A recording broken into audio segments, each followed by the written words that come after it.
دیدارە چوار ڕۆژەکەیان و کۆبوونەوەیان لەگەڵ بەرپرسانی سیاسی هەرێمی کوردستان کۆتایی هاتوو دەڵێن بە کۆمەڵێک پەیامی جیاوازەوە دەگەڕێنەوە. باسی وەفدی ئیمرالی و دەمپارتی دەکەم کە ماوەی 4 ڕۆژە لە هەرێمن بۆ کۆبوونەوە لەگەڵ بەرپرسانی باڵای هەرێمدا دوای دانیشتنیان لەگەڵ هەریەک لە مەسعود بەرزانی و نێچیروان بەرزانیدا. ئەمڕۆ کۆبوونەوەیان لەگەڵ بافڵ تاڵەبانی و قوبات تاڵەبانی و شاناز ئیبراهیم ئەحمەد لە یەکێتی ئەنجامدا. دوا پەیامی خۆشیان لەسەر مەزاری مام جەلالەوە ڕاگەیاند و دەڵێن پەیامی لایەنەکانیش دەگەێننەوە بە ئۆجەلان لە ئیمرالی کە پاڵپشتی و جەختکردنەوەیە لەسەر خستنی پرۆسەی ئاشتی کە دەستپێشخەری ئۆجەلانە. پەیامێ ڕێزدار ئۆجەلان نرخاندنێ ڕێزدار ئۆجەلان شاندەیە me گیاند سەرۆکێ یەکیتیا نیشتمانیا کوردستان ڕێزدار بافڵ تەڵەبانی. لە سەرجەم کۆبوونەوەکانیاندا شاندی ئیمرالی دەڵێن پەیامی ئۆجەلانیان پێەیە کە داوای چارەسەری دۆزی کورد بە شێوەی ئاشتی و کۆتایی هێنان بە جەنگ دەکات.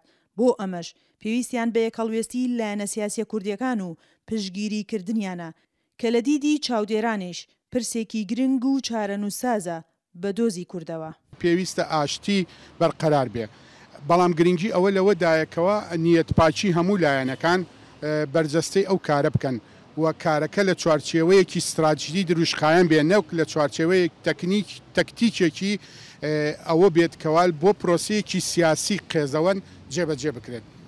وێڕای شەڕی زیاتر لە 40 ساڵەی پەکەکە و تورکیا و هەزاران قوربانی و زیندانیکردنی ئۆجەلان بۆ ماوەی زیاتر لە 25 ساڵ بەڵام کورد لە ئێستادا ئاشتی بە چارەسەری دۆزەکەی دەزانێت و هاوڵاتیانی هەرێم وێڕای دڵخۆشیان بەرامبەر پرۆسەی ئاشتی داوا دەکەن ئەم پرسە بگاتە مەنزڵ.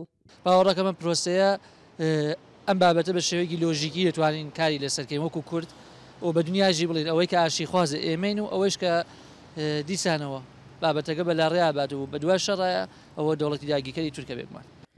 هەرچەندە وا بڕیار بوو ڕۆژی 15 شوبات کە هاوکاتە لەگەڵ دەستگیرکردنیدا ئۆجەلان پەیامی خۆی ئاڕاستەی کۆمەڵگەی کوردستان و لایەنە سیاسیەکان بکات بەڵام پەیامەکەی دوا کەوت.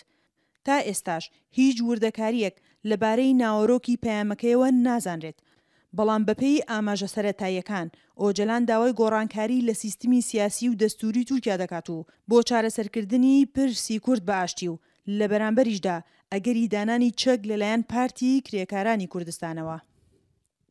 40 ساڵ زیاترە دەوڵەتی تورکیا بە هەموو شێوەیەک دژایەتی جوڵانەوەی ڕزگاری خوازی گەلی کوردەکان لە شاخ لە شار لە شەقام لە زیندان لە مەحافلی دیبلۆماسی سەرکەوتنی بەدەست نەهێنا.